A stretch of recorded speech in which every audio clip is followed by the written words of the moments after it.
Apakah saya menanggapinya dengan iman dan kepercayaan pada Tuhan? Ketika saya menghadapi cobaan dan kekecewaan, selamat hari Sabtu yang diberkati saudara-saudari. Inilah pertanyaan refleksi kita untuk hari ini. Holy Spirit, make my heart open to the Word of God. Make my heart open to goodness. Make my heart open to the beauty of God every day. Amen. Santa Teresa Benedikta dari Salib. Lahir dalam keluarga Yahudi terkemuka di Breslau, Jerman. Namun, ia meninggalkan iman Yahudi pada masa remajanya. Ia adalah seorang pelajar yang berprestasi dan sangat menguasai filsafat dengan minat khusus pada fenomenologi. Ia begitu terpesona saat membaca autobiografi Santa Teresa dari Villa, hingga memulai perjalanan spiritual yang membawanya pada pembaptisan di gereja katedral di Cologne, Jerman pada tahun 1922. 12 tahun kemudian, ia meneladani Santa Teresa dengan menjadi seorang biarawati Karmelit,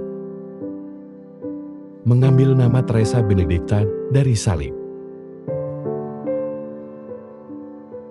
Setelah hidup selama 4 tahun di biara Cologne Carmel, Suster Teresa Benedikta pindah ke biara Karmelit di Exet, Belanda. Pada tahun 1938, Nazi menduduki negara itu pada tahun 1940. Sebagai balasan atas kecaman para uskup Belanda terhadap tindakan mereka, Nazi menangkap semua orang Yahudi Belanda yang telah menjadi Kristiani. Teresa Benedikta dan saudarinya, Rosa, yang juga Katolik, meninggal di kamar gas. Ia adalah wanita berintegritas yang mengikuti kebenaran kemanapun kebenaran itu membawanya. Setelah menjadi Katolik, Edith tetap menghormati iman Yahudi ibunya. Suster Josephine Cooper, Odot C.D., penerjemah beberapa buku Edith, merangkum hidup sang santa dengan ungkapan, "Belajarlah untuk hidup di tangan Allah." Paus Yohanes Paulus II membeatifikasi Santa Teresa Benedikta dari Salib pada tahun 1987 dan mengkanalisasikannya 12 tahun kemudian. Seorang laki-laki datang kepada Yesus, berlutut di hadapannya dan berkata, "Tuhan, kasihanilah anakku yang sakit ayan dan sangat menderita. Sering ia jatuh ke dalam api dan sering pula ke dalam air.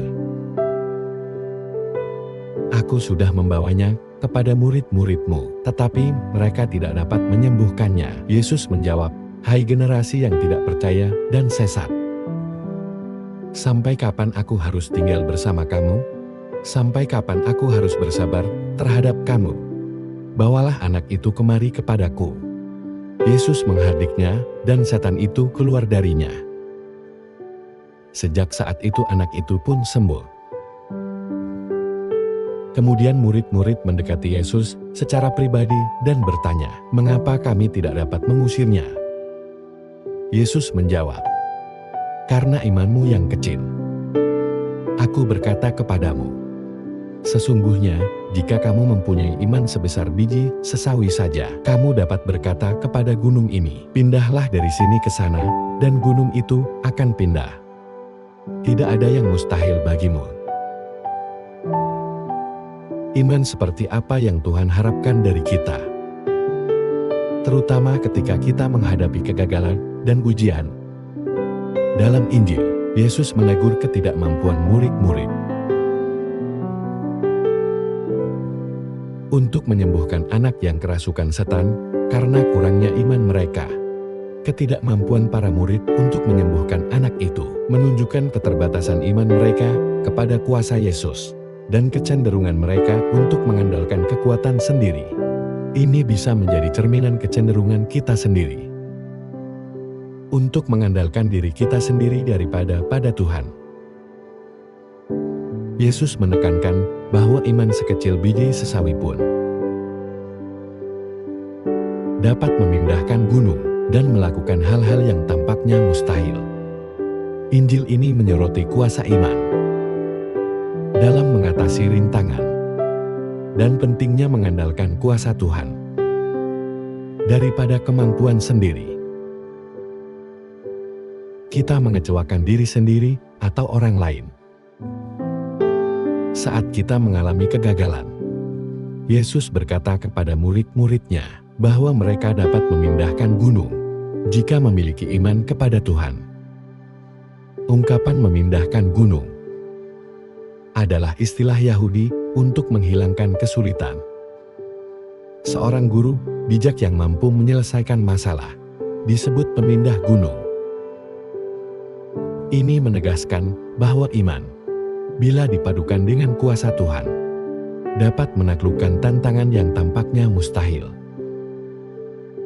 Jika kita berdoa dengan iman yang penuh pengharapan, Tuhan akan memberi kita cara untuk mengatasi kesulitan dan rintangan. Ketika kita menghadapi ujian dan kekecewaan, bagaimana kita menanggapinya? Dengan iman dan percaya kepada Yesus. Marilah berdoa. Dalam nama Bapa dan Putra dan Roh Kudus. Amin. Tuhan Yesus, tolonglah ketidakpercayaan kami. Tingkatkan iman dan kepercayaan kami pada kuasa penyelamatan-Mu. Berikan kami keyakinan dan ketekunan, terutama dalam doa. Dan tolonglah kami untuk membawa kasih penyembuhan dan kebenaran-Mu kepada setiap orang yang kami temui. Yesus, Raja Kerahiman, kami percaya kepada M.U. Amin. Dalam nama Bapa dan Putra dan Roh Kudus.